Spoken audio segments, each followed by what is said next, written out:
नमस्कार साथियों, आज का टॉपिक है न्यू एडवोकेट केस की तैयारी कैसे करें। अभी भी आपने लॉ कंप्लीट की और आपने वकालत शुरू की है तो ये वीडियो आपके लिए बहुत इंपॉर्टेंट है। या जो कोर्ट में काफी टाइम से नए अधिवक्ता है वो प्रैक्टिस कर रहे हैं पर उनको पता नहीं कि केस की तैयारी कैसे करें, तो ये वीडियो उनके लिए भी खास हो सकता है। आम आदमी भी देख सकता है, मना नहीं है। तो शुरुआत करते हैं हम लोग। सबसे पहले मैं इस वीडियो को 5 स्टेप में बताऊंगा। फर्स्ट स्टेप में मैं आपको क्या बता रहा हूं, फर्स्ट स्टेप है जो केस की संपूर्ण जानकारी। जब तक एग्जाम्पल के लिए अपन कोई घर पर सब्जी बनाते हैं, जब तक अपने पास मसाला और सब्जी नहीं होगी तब तक सब्जी बनेगी नहीं। इसीलिए जब तक आपके पास केस की कंप्लीट जानकारी नहीं होगी तब तक केस आप लड़ नहीं सकते, और जब केस की कंप्लीट जानकारी तभी आप केस लड़ सकते हो। एक अच्छे अधिवक्ता के लिए सबसे पहले आप उस केस की संपूर्ण जानकारी अपने पास इकट्ठी करो। संपूर्ण जानकारी में मतलब आप मान लो कि एफआईआर क्रिमिनल बात करें, शिकायत क्या है, चार्जशीट क्या है, या उसके कोई भी दस्तावेज जो है उनको अच्छे से पढ़ो आप। जब तक पढ़ोगे नहीं तब तक समझ आएगा नहीं, और जब तक समझ नहीं आएगा तब तक रणनीति बनेगी नहीं केस लड़ने के लिए।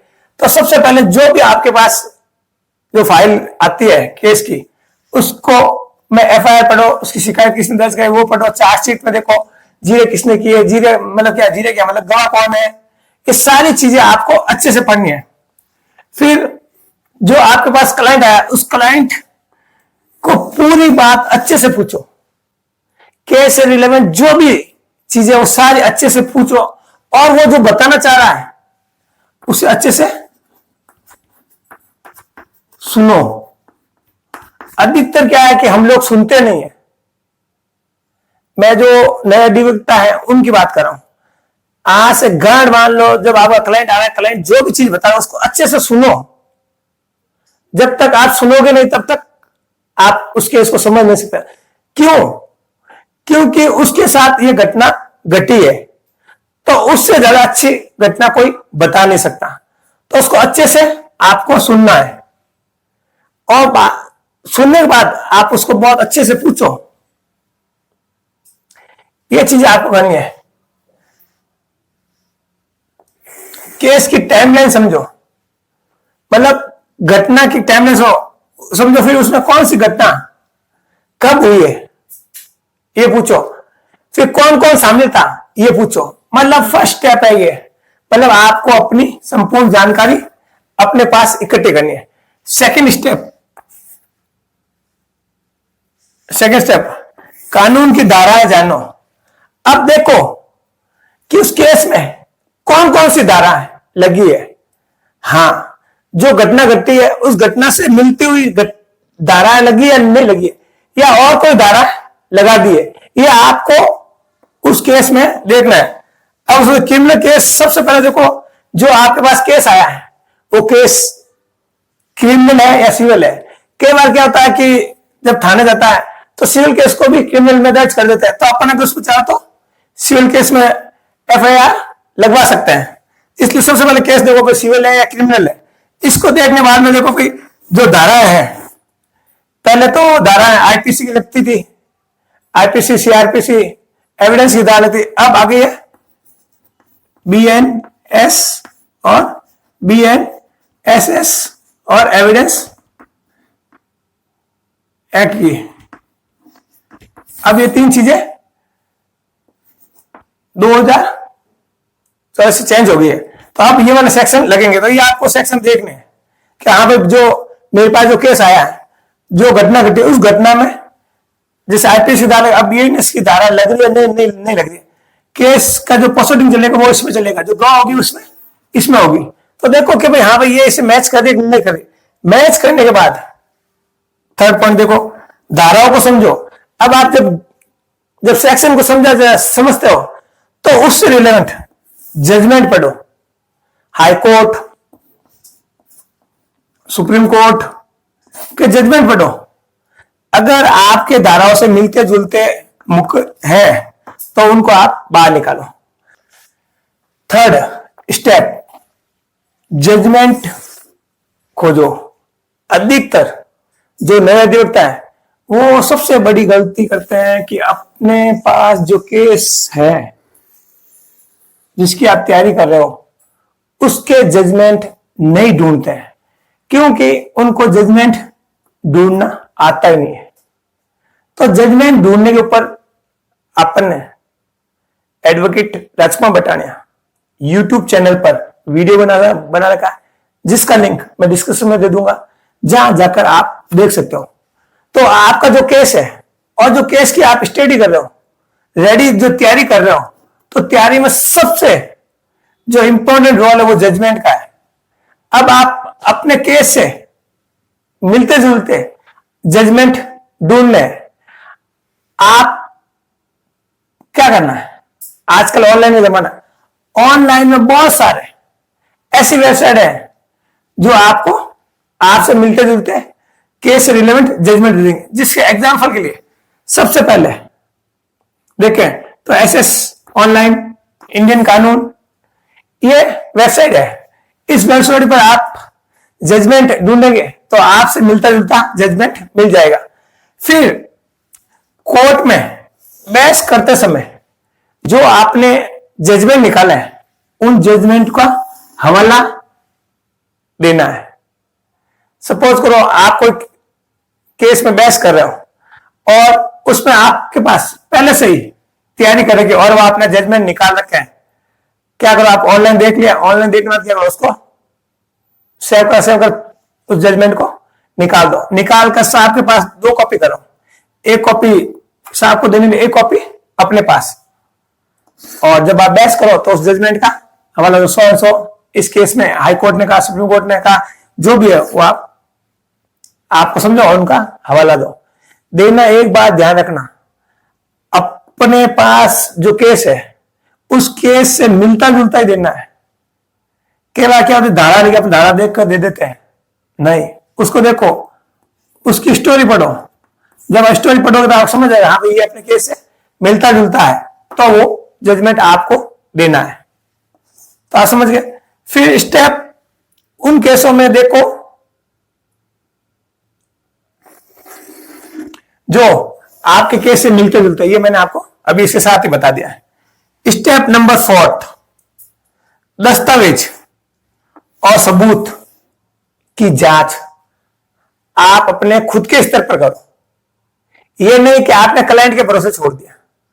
जो आपको चार्जशीट मिली है, चार्जशीट में एविडेंस की पूरी लिस्ट होती है, क्या क्या डॉक्यूमेंट है, क्लाइंट ने आपको डॉक्यूमेंट दिए हैं, सपोज करो वो उस समय पेश नहीं कर पाया, तो उसके लिए क्या करना पड़ेगा,